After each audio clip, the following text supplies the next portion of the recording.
ఒకసారి అన్యాయంగా బ్రతుకుతున్న వాళ్ళు సమాజంలో ఎవరైతే ఉన్నారో, మనుషుల్ని చంపే వాళ్ళు కావచ్చు, వడ్డీల మీద వడ్డీలు ప్రజల దగ్గర నుంచి వసూలు చేసేవారు కావచ్చు, వేరే వాళ్ళని హింసించేవారు కావచ్చు, అత్యాచారాలకు పాల్పడేవారు కావచ్చు, తప్పు చేసేటప్పుడు ఏమాత్రం మనసాక్షికి కానీ దేవునికి కానీ భయపడకుండా జీవించేటువంటి వ్యక్తులు కావచ్చు.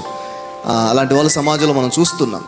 మనం వాళ్ళని చూసినప్పుడు ఏమనుకుంటామంటే, వీళ్ళంతా బాగానే ఉన్నారు కదా, చెడ్డ పనులు చేసే వాళ్ళంతా బాగున్నారు కదా, దుర్మార్గులంతా బాగానే ఉన్నారు కదా. నీతిగా బతికే వాళ్ళకంటే దుర్మార్గులు బతికే స్థాయి విధానమే ఎక్కువగా బాగా కనపడుతుంది చూడడానికి. కానీ బైబిల్ చెప్తుంది, అకస్మాత్తుగా వాళ్ళ మీదకి శిక్ష వస్తుందంట.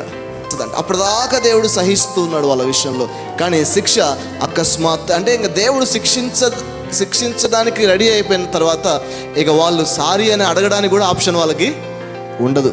హేళన చేసి మాట్లాడి, అగౌరవంగా మాట్లాడి, దైవ భక్తిని విశ్వాసాన్ని తక్కువ చేసి మాట్లాడే వారికి మరణం అకస్మాత్తుగా వస్తుందని బైబిల్.